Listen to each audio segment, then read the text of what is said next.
Scream 2, possibly one of the best sequels ever made in certain circles. People put this movie up there with T2, Alien, Spider-Man 2. This is up there as one of the best horror sequels and one of the best horror sequels, or sequels in general. Sorry, been a long day. Sequels in general. So, I don't know. By the look of Romero's face, he does not agree. Listen, Scream 2, my gripes with Scream 2, it's like, it's more than a few of them, but to fucking categorize Scream 2 like sequel-wise with shit like T2, that's fucking blasphemy. That is, because Terminator 2 almost makes the first movie, I love that first movie, it almost makes the first movie non-existent. I've still to this day never seen action sequences like that, man.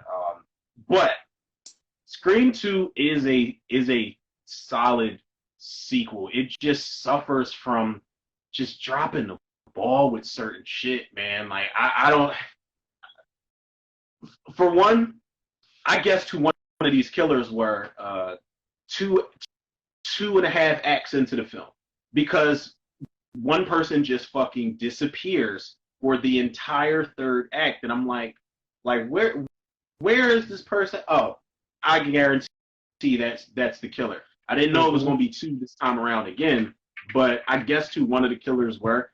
Scream 2, it does have a lot going for it, man, and it just, I don't know, man, like the guessing one of the killers thing is bad.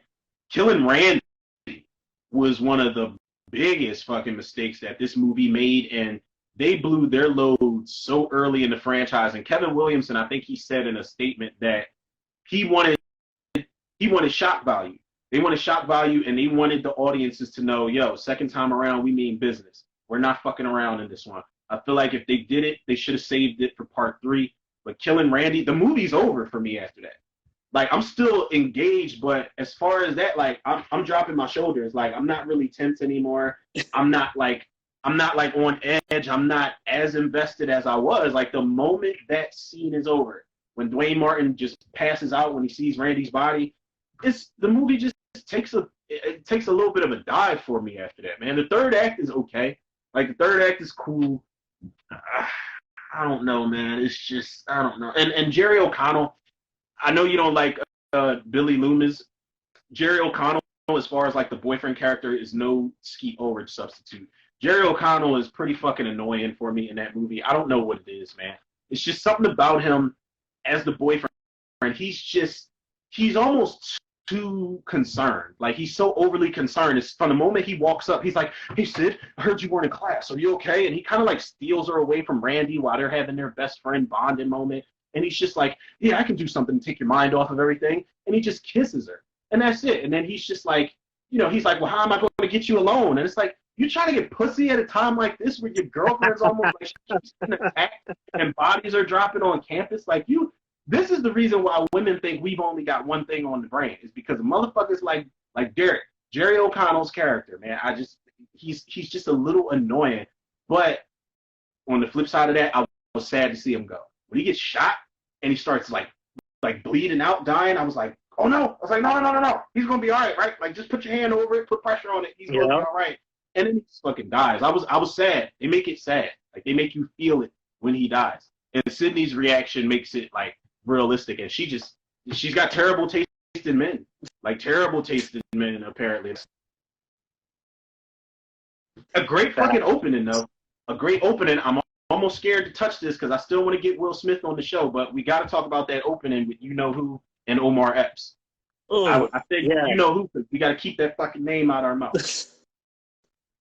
God damn. I will say that opening, I saw this in the theater with my parents again, my stepdad, my mom's. We all went to go see this again, and watching that sequence in the theater, like full theater, was surreal. It was so like, oh my god. Like, I thought the first one was intense, but just watching the theater and being in the theater and just having this, like, really surreal moment, it was just mind-blowing to me. It's like, holy shit. And it just Fourth kind of wall stuck broke with for me real. for, like, the longest time. I was scared. Like shit you not, I was scared to go use the bathroom after that. I did not want to go use the bathroom. Yeah, I was like, they no, I'm good, they man. they opened with a bang, man. And I'm wondering, like, at that point, we're only in the second movie. I'm wondering, was everybody already savvy to the fact that, okay, whoever this movie starts off focusing on, they're going to get killed? Or I wonder, did people look at it like, oh shit, Omar Epps and Jada Pinkett, they're like black people in a horror movie, maybe they'll survive, because Jada Pinkett was on the front cover too. She gets knocked off in the beginning. Well, she was on one of the covers. I think she's on the main poster. She was on But the main poster when I saw in the theaters. yeah, but nobody Her knew and Omar Omar Epps. Epps. Yeah, nobody knew Omar Epps was in the shit at first. And then when he goes into the bathroom, like I didn't see that coming. Like I didn't know what was going on and what he was listening to. I still don't really know what that person is like, what Mickey's saying or Mrs. Loomis, whoever was in the stall. I don't know what they're saying. They were moaning. That's what it was. So he probably was trying to listen in and be a perv. That's what Yeah. he was doing. That's But why I yeah, didn't. they were moaning, and so I was like, oh, like, that's why he was listening while I was smiling, like, all right. Is another one of those things where when that knife hits, it's like, oh shit, like that's Q from Juice, like not Q from Juice, not in the brown leather jacket. And then when the knife comes out of it, like when he pulls himself off the knife, I'm like, wait, is he gonna be all right? He just got stabbed in his ear. It's gonna be okay. It's gonna be okay. And then when they show him on the ground, and then Ghostface pops up with his jacket, I'm like, yeah, that motherfucker dead No, for he real. didn't get stabbed in the ear. He got stabbed in the brain. It wasn't in his ear. It was in his ear, but Yeah, but but because of your he got brain, in the brain. But I'm thinking like, oh shit, like he's gonna be all right. He didn't die right away. And again, the Scream series, they do not kill people right away. Like even when they like Kenny from the first one, he gets his throat sliced. He doesn't die right away. He like looks yeah. at Sydney and tries to tell her to lock the door and shit. Yeah, that was a bad one. That was a bad one. And then you get that Jada Pinkett sequence like that was rough too because they dragged that out too. He just like nonstop, and I love the shot where he's slicing her up while she's running, and that girl's looking at herself because she sees blood on her arm. The girl that's sitting in the audience, like she gets sprayed with blood, and she's like, "What the fuck is this? The realest movie I've ever seen?" Type shit. This shit is in 4DX, and then she just gets up. I mean, that's another small gripe. Is it was kind of dramatic. Like if she was going to die slowly, that's one thing. But she gets up there and she's like Plava Laguna from The Fifth Element. She's singing opera and shit in front of the whole movie theater. And then she dies. Like if she dies slow, like she drops and then she sits and then she drops her head. And it's just like, well, goddamn, like this thing, if I wanted to watch Black Swan, I'd watch Black Swan back in the day. That shit was so over the top, but it was effective though. Like her death scene was effective. She said she gave an interview. I think it was a couple years back or something like that. I think right around the time, like the anniversary of Wes Craven's passing, and she said, like, I talked to Wes Craven. I wanted to be in the. She originally wanted to be in the first Scream, but they couldn't fit her in there. And Wes Craven was like, "I'll put you in the sequel." And she's like, "I want to die though, but I want my death to be the most dramatic thing ever in the movie." And Wes Craven's all, "Okay, we could do that." And so that's why it's like that, like so dramatic, because like he allowed her to like go for it, be over the top with it. I don't care, go for it. You know what, man? I'm talking like I know him personally, man. I miss Wes Craven so much because how fucking dope is that? That like, could you imagine one of us going up to Wes Craven while he was alive and being like, "Yo, I want to be in, like, can I be in this movie?" He's like, "Listen, we're all booked right now. I got you." And you kind of might take it with a grain of salt, like, "Oh, whatever." And then you get the call for the sequel. Like that's fire. That's like Steven Spielberg. Joe Johnston came up to him and was like, "Yo, I want to direct the Lost World Jurassic Park." And Steven Spielberg was like, "Sorry, little brother, like I got you on the next one." And Steven Spielberg let him do Jurassic Park 3. Those are the gestures I live for, man. Like when people like keep their word with shit like that. I mean, it's kind of like, I know a lot of people don't like Rob Zombie's Halloween, but Rob Zombie probably saw what a shitty deal Danielle Harris got with Halloween 6, and he fucking cast her as Annie in Halloween the remake. And I'm like, those are such good gestures, man, on those directors' behalfs. Like, I love shit like that. I didn't know that she auditioned until you just said something. I didn't know she auditioned for the first one. I never knew that. It wasn't an audition. She wanted to be in it, but I don't know if it was an audition. She said that she wanted to be in it, but they couldn't find a way because she wanted to have a death scene after seeing Drew Barrymore. Like, I wanted to have a death scene. Yeah. And they're like, okay, I'll get you in a death scene. Don't worry about it. I got you. And made it into the theater. Like, I think that's like the best. That's like the best sequence of the movie, honestly. That whole theater sequence. The opening sequence? Yeah. The frat house comes a close second, but they kind of just share Michelle Gellar dirty. Listen, she should have at least survived. She can't get a break deal in any. She can't get a break in any slasher movie. Like, she gets these chase sequences where it's like, oh my gosh, she might get away, and then it's like, oh, like, fuck. Listen, something about, like, I was already a Buffy fanatic to begin with, but something about Sarah Michelle Gellar when she was in Scream 2, I don't know if she just gave me, like, was she no, she was in Cruel Intentions after that. I think Cruel Intentions was 99. Yes. But something about Sarah Michelle Gellar when she's on the phone with Ghostface and she's just, like, so comfortable on the couch, I'm like, this chick's got it. She's got something. She needs to be around for a lot longer. She should have definitely been around. I think her and Joshua Jackson definitely should have had bigger roles. I was excited to see him. I'm a Joshua Jackson. Rebecca Gayheart also. She is in it, isn't she? Her and Portia de Rossi's in there. Is it Portia de Rossi? Yeah, that's her name. Portia de Rossi.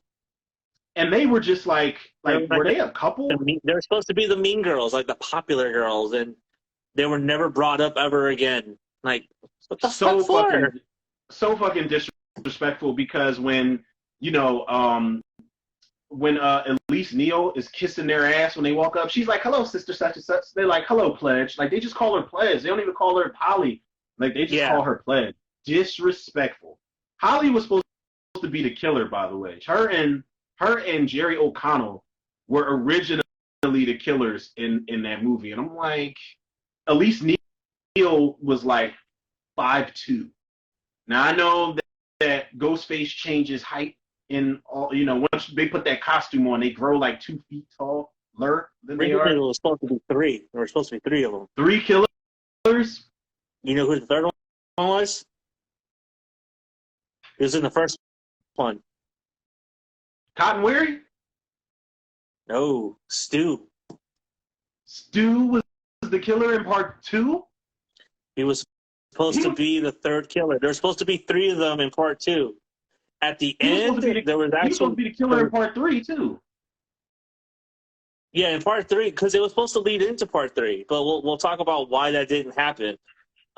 In part 2, originally, if you look back at the frat party, Stu was in the background. He's an extra. Yeah, like Matthew Lillard's an extra. Listen. Yeah. I don't know, man. That so is leading supposed me to be Stu, Mama Loomis, and Mickey. But Mickey was actually supposed to be originally Sydney's boyfriend, and Derek was supposed to be the best friend.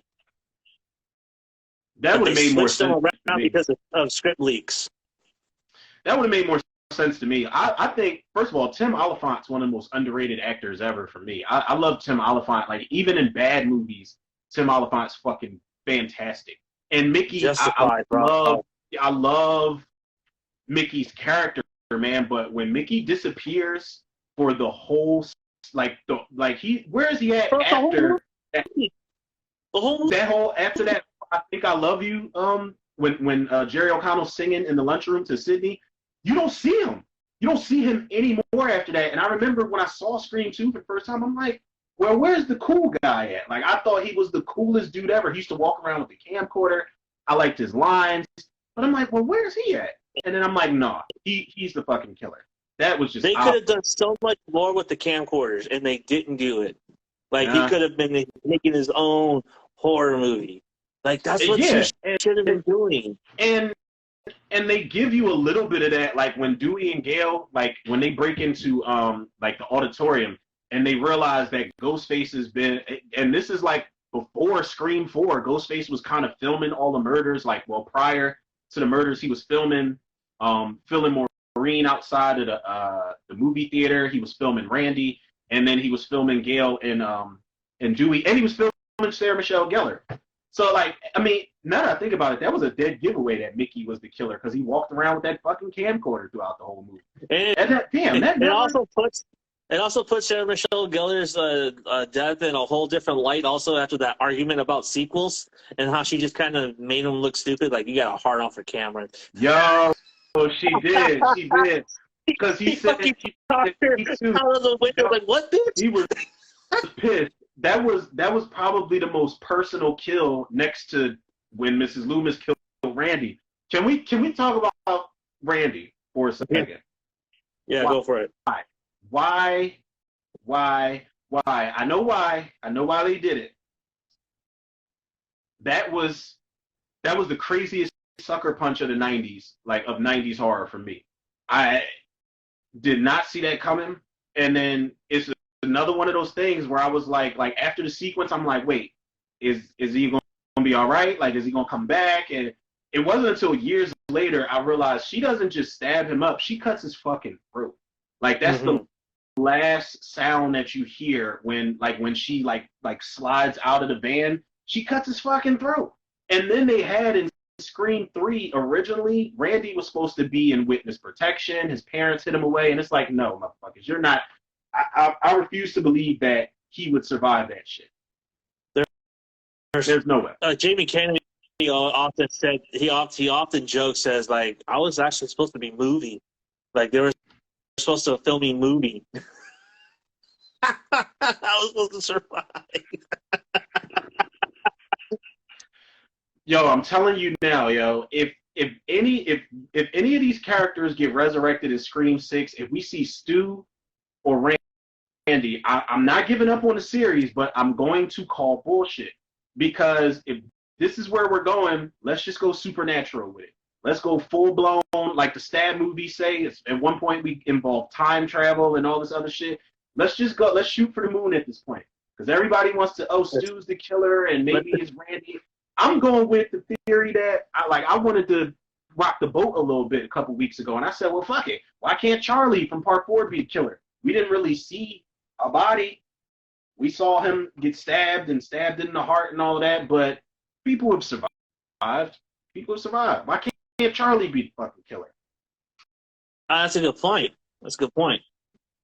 And there is a mention in Scream 5 when Jen Ortega gets the phone call. He's like, yeah, is your mom there? Tell her it's Charlie from Groot. Ooh. I'm just saying. It is radio silence. And they're, I don't know how well they are with continuity, and so I don't know. We'll see. Because I think this is their first sequel that they've done to a property of theirs. So we'll see exactly how that plays out.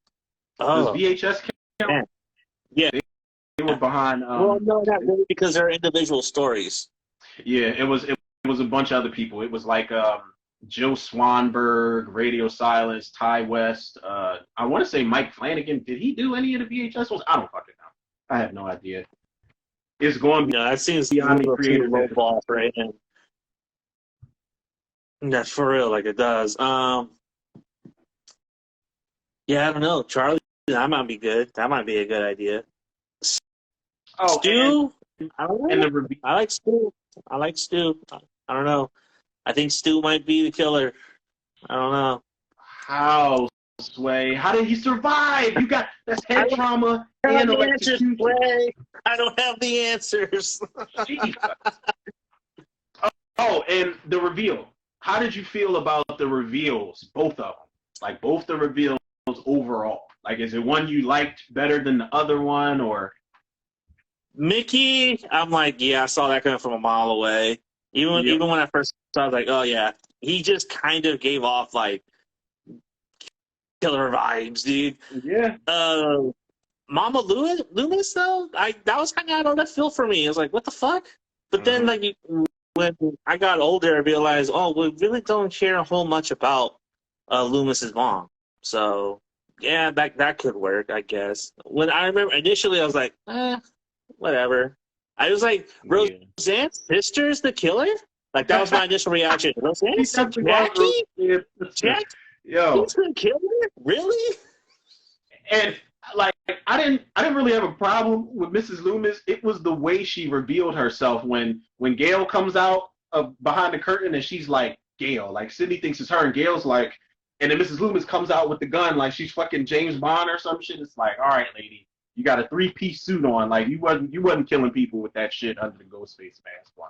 But she does have that, like when shit starts hitting the fan, she does have that, like her eyes get crazier and crazier the more she talks about like what her motive is and shit like that. So she sells it, but it's like like you said, the reveal in the first movie, like it's a hard fucking act to follow, very tough. Yeah, but I do think the motive in 2 is better than 1, in my opinion, or at least Mickey's motive, anyway, because it really hammers home what you know, what a lot of news outlets are like, oh, video games and music and movies are influencing the young and they're making them violent. Wrestling is making kids violent and stuff like that. And I thought that's a really interesting thing because he's going to put the entertainment industry on trial. It wasn't about him. It was about putting the entertainment industry on trial, saying, no, man. He was looking forward to that shit, too. I love how he says that line where he's like, wait until the trial is going to rock. Like, he had plans. Like, he really had plans. Like, it wasn't like, oh, you know, I'm going to get away with this. And he's like, no. He's like, he said Billy was a sick fuck who tried to get away. Like, he said Mickey's a sick fuck who wants to get caught. Mickey was thrown off, for real. Like, and Mrs. Loomis, like, I don't know. I feel like sometimes she killed Mickey because she was jealous of his motive. Like, his was a little more intricate than hers. Like, hers was just, she said it was just good old-fashioned revenge. Yeah. She's like, wait, like, you using all these, like, these big theories and shit. Like, let me just kill you off real quick. She was a little intimidated by his motive or something. You call my son a sick fuck? What? Exactly. Exactly. That's what it really was. And Cotton Weary, like, bringing him back was okay. I don't know. Like, it would have been stupid. It would have been too obvious, like, to make Cotton the killer. And they kind of hint at the fact that he's a red herring. I mean, throughout the whole thing. But when he's like cornering Sydney in the library and they do a close up of his boots, it's like they did that on purpose. Like, anytime they show those boots in the first 2 movies or so, it's like, listen, this person can potentially be the killer. But Cotton's okay. I just didn't like his. I didn't like his hair. I know it's a small nitpick. I didn't like his hair. Like, it was like, you want to do the Elvis, but you don't want the bang drop. I don't know what he was going for with that shit. I don't know.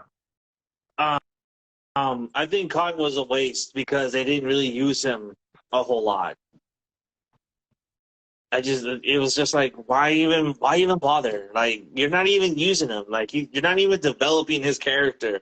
So when he dies in the next movie, I don't give a shit. You know what I mean? You and a whole bunch of other people didn't give a shit that he died. I mean, I think at that point I knew what it was. Like, when the movie opened up with him, it's like, all right, we're in the 3rd movie. I kind of know what's about to happen. I don't want it to happen, but it's pretty fucked up. I mean, even when I saw this, I'm like, making Cotton the killer is just stupid. That's just repetitive. He tried so hard to clear his name. Why would he start murdering? Yeah, that doesn't make sense to me. Just from a story. To get on TV. Yeah, I mean, make you want to get on TV, but and also, goddamn, I just lost my train of thought. It was something else I wanted to ask you about with this movie. Oh, what was it? It wasn't Cotton. We were just talking about Cotton. I was just looking at it and I can't remember what. Oh. Did you think Dewey was dead this time around? Like, he got stabbed in the back in the first one? I thought it was over. Dewey. Yeah, got the That whole strongest. sequence in the sound booth. Yeah, Like, yeah. man, he's done. He's done. He's got the strongest. Well, had the strongest like spine, vertebrae, just back muscles in general that I've ever seen. Because in the first one, he gets stabbed in the back, and I thought he was dead in that one. Then you see him on the stretcher at the end. But in the second one, I was like, nah, he's tearing into him a little more. So it was a wrap. And then they made it all dramatic. He's like sliding down the glass. I was like, yeah, Yeah. he's dead. But then, like, I'm not gonna lie, I cheered. I cheered when he came out on the gurney at the end. He's like, and he Yeah, was me too. I screaming, was like, "Where's oh, Gail?" yeah, Dewey. I was like, yeah, we can't he was lose two of shouting, them. "Where's We Gail?" can't lose two of them. Yeah, Can't lose Dewey and I, Randy. oh, and I gotta talk about Joel, the smartest fucking black person in the history of the Scream franchise, who was just like, oh, people get murdered, I'm the fuck out of here. Let me call this cab real quick. That's I am booking the fuck up out of here.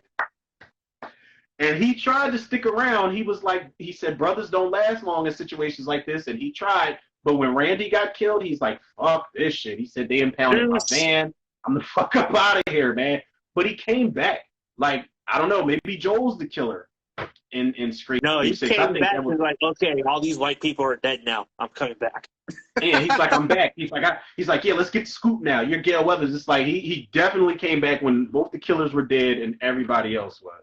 He's like every cop in Haddonfield. Like not Haddonfield, but your average horror movie where they only show up after everybody's already dead. Right. All of a sudden, there's like 5 to 10 cops. All of a sudden, like, where the fuck were you guys early on in the movie? That's like the end of Halloween 4 when the state troopers came. They were coming into Haddonfield, and it's like y'all didn't get the fucking call that the entire police station in Haddonfield died. Like, where y'all been at? Everybody's dead now. We don't even need y'all. So where does this movie, where does Scream 2 rank in the pantheon of sequels? Not just horror, just in sequels in general. Is this a movie that is worthy of being in that GOAT conversation, or is this just a movie that is an okay sequel? I mean, honestly, for me, I think it's okay sequel. I don't know, like I can't stack Scream 2 up there with shit like Halloween 2. I probably like Scream 2 better than Friday the 13th Part 2, but I don't like it better than Nightmare on Elm Street 2. Wait, I'm lying. I like Scream 2 better than Nightmare on Elm Street 2. Let me not do that. But like it's okay, man. It's just like other than Randy getting killed, it just like Scream 2 never really packed the punch that I needed it to. Like as good as that first movie was, when they came out with a part 2, like I used to record like trailers. Like I would record shit on TV and then hit pause on the VCR. And then if I saw a trailer for Scream, I'm hitting unpause just to record that trailer. And I used to do like frame by frames with VHS tapes. I would hit pause and then hit fast forward so you get like the frame by frame shit. And I was hyped for Scream 2 and it was cool when I saw it. But the more I watched it, like growing up, the more I'm like, this shit does a lot of things that I just don't like. And it should be better than the first one. It should have been better than the first one, but it's not. I don't hate it. It's not my least favorite in the series. We'll definitely get to that shit in a second. I don't know what to like really put it up there against. It does so many things wrong that I can't forgive it for it. You know what I'm saying? And I'm not gonna lie, I found more of appreciation for it. Like I watched it this week, like to gear up for this stream, and I'm like, I'm a little bit harder on this movie than I should be, but it's just like for it to be a sequel to a movie that just like blew everybody's minds. I'm like, they didn't swing for the fences like they should have, and the one time that they did, they killed the best fucking character in the entire franchise. And it's like, wow, like I don't. Where would you like rank Scream 2? I would rank this like in the ranking of Predator 2 and RoboCop 2 in terms of sequels that are overlooked and underrated, in my opinion. I mean, and this movie's not underrated. I think it's overrated in the sense that everyone in the horror community loves this one a lot. But I would equated to like RoboCop 2 and Predator 2, where like those are two sequels that massively get shit on and they're not appreciated as much. Absolutely. I think this movie is not as like you said, Randy. That is the big turnoff for a lot of people for this movie because of Randy's death, and that's what turned off a lot of cats. It was like, nah, man. Like, why would you do that? Like, why would you do Randy like that? And that is the biggest complaint. That is the number one complaint about this movie is Randy. But I even said too, like Randy's hubris got in his way. If he had just shut the fuck up, yeah, you did not say that. do anything, she still be alive to this day. You know what I mean? But Randy always had to prove that he was smarter than everyone. He had to prove that he was smarter than Mickey. He had to prove that he was smarter than Ghostface. You know what I mean? And we're gonna see that with we see that with Gemma Savoy Brown's character. You know, we're gonna see don't that play out. Don't. I don't think she's dying. I don't think she's dying. But you see a little bit of hubris in her when thinking about Ghostface and how she's gonna maneuver this. So that's the one thing she's got to keep in check. You know what I mean? It's like she's gotta humble herself because she's gotta because she knows, from experience. Yeah. I'm terrified of the idea of her getting killed because it's like if she is indeed her uncle's niece, then Randy survived the first time around, got murked the fuck off the second time around. I don't know if they're going to do that to Mindy, but everybody's on the chopping block. I do think Chad's going to die. I think Chad's going to die fighting because the more TV spots they show, the more you see him fighting Ghostface. Like there's a scene where he hits Ghostface over the face with something in the shrine room, and then there's another shot of Ghostface swinging the knife, and he like backs up just in time to not get swiped by it. So I think Chad might die fighting. I hope they both get to survive. They're not keeping both the fucking black characters alive in Screams. You know what would be awesome? You know what would be fucking hella awesome? If they somehow recreated Julius versus Jason in Scream 6. I mean, it'd be a much better, it'd be a formidable fight sequence all around. I don't think Ghostface is just going to stand there and just take 1,000 punches in a flurry and then just cut Chad's head off. Like if Chad goes down fighting, then I want to squabble. I want to fucking straight up squabble because he's an athlete. Like we keep forgetting he's an athlete. That's why I love how he. I don't know if he clotheslines Amber, but he fucks Amber up. Like when he gets stabbed in the leg out by the tool shed, and when he's looking for Liv, he fucks her up and he falls into the bush. Yeah, he's this big, this big jock of a character. Like he's got to whoop ass this time around. Yeah, for real. No, I was gonna say I wouldn't be surprised if we do get, like, other than the subway sequence, we probably will get some callbacks to Jason Takes Manhattan. It's only right. You gotta respect who paved the way for, big. Even though he was in Manhattan for like 8 minutes, but yeah. Well, no, they were in Manhattan. I was about to say they filmed in Vancouver, but that Manhattan stuff was on location. Poor Rob Hayden, man. Rob Hayden, we need you on the show, by the way. Rob Hayden, the guy that directed Jason Takes Manhattan, if you ever stumble upon our show, we need you on there. We need to get the story behind why Paramount and Frank Mancuso fucked you over for Jason Takes Manhattan. We feel like you deserved a lot better. Yes. We gave all these legacy sequels to all these other Jason properties. Why can't we get Jason Takes Manhattan 2 Part 2? Or Jason Takes Queens. But how do you follow up? He turned into a fucking little rascal at the end of the movie. When the sewage went over his body. I know how. So the little baby ends up in Jersey and ends up in a place called Traumaville. And the shit that turned the Toxic Crusader into the Avenger hits him, and then he turns into the Toxic Avenger with the hockey mask. Oh. There, that's how you do it. Jason Takes New Jersey. Jesus, man. Look, New Jersey's already got enough problems as is, man. And that's no disrespect to Jersey, man. I got folks out there. But Jason out there, I think Jason, he gonna go back home. He's gonna go back home. He's gonna take a look at the neighborhood and how rough some of the neighborhoods are. Like they get it in out in Jersey, man. They not fuck around. Jason's gonna see motherfuckers out there, New Jersey Drive, stealing cars, and motherfuckers is gonna be just running up on people. Jason's gonna go right, like, yeah, I'm gonna go back home. Yeah, I'm gonna go back home. I'm gonna go back to Texas. Yeah, I Okay. am much better off. Best kill. Best kill in Scream 2. I mean, I hate to say it, is Randy's kill. As much as a sin as that is, you don't see it coming.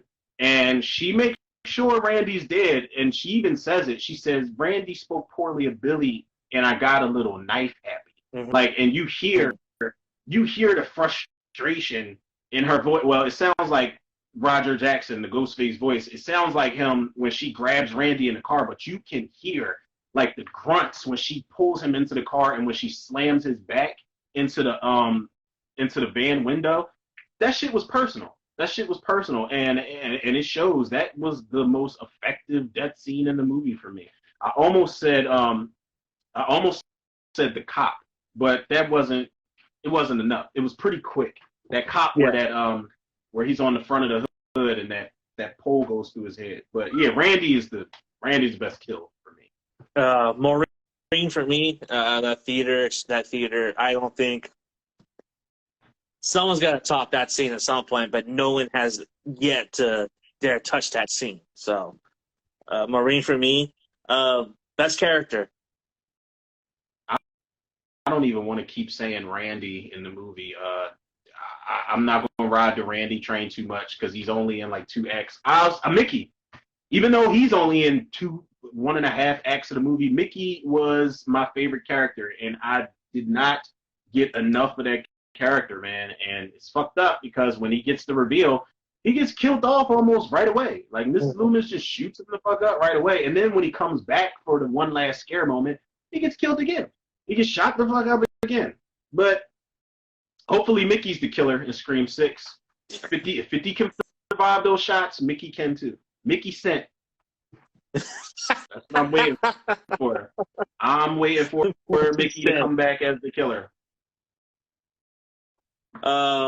We should design a T-shirt with Mickey and redesign it as the Get Rich or Die Trying. Cover, yep. Cover, but the bullet hole is not by the chest; it's in the head. Tim Oliphant, we need you on the show too, sir. I got a lot of questions for that guy, man. Lots and lots. That dude's awesome. My best character, Mickey as well. I think Mickey's underutilized, but he is the most charismatic and enigmatic character in the movie. Worst character, Derek. Jerry O'Connell's character. Hands down, man. He's just too fucking whitey, man. Like, just give her some fucking space and you'll get the cheeks when all of this is over. But he's just so, and then he just embarrasses the hell out of her and he's just like, let me get on top of these tables and shit. And it's like, stop. Just sit down. That movie, that would have been any other movie, like coming of age teen movie, that would have been the last scene in the movie. Especially with the way they play that music when he gives her the necklace and they kiss, that would have been the end of the movie in any other film. But Derek is no, not true, because 10 Things I Hate About You, that was the midway point. I've never seen it. You never seen 10 Things I Hate About You? Julia Stiles and Heath Ledger, right? Yeah. I've never seen it. Like, everybody always has the same reaction when I tell them I've never seen that movie. They're like, what the fuck? I've never seen it. Surprising. That surprises me, honestly. That does surprise me. That's crazy. Like, that's a movie that that's a movie normally that I wouldn't see, but I saw it in school, and I was like, okay. I rented it and watched it like uninterrupted. It's like, dude, this is funny as fuck. Like, holy shit, this is really good. Yeah, it's a really funny movie. It's really, and it's not a cheap. It's cheesy, but it never feels like one of those stupid movies like She's All That or Can't Buy Me Love or anything like that. Like, She's All That was one of the first teen movies that came to mind when I thought of like all the movies that came out around the time of 10 Things I Hate About You. She's All That. That movie, man, and Lainey Boggs. Lainey Boggs, Rachel Lee Cook. We got to get her on the show too. I like Rachel Lee Cook. Okay. Now Rachel Lee Cook related to AJ Cook from Final Destination 2? No. This might be a thing. Oh, okay. They look alike though. They do. Maybe no. I think she's related to the other AJ from Criminal Minds. I don't even watch that shit. Yeah, I don't think they're related. Okay. Now we arrive to the moment we've all been waiting for. Scream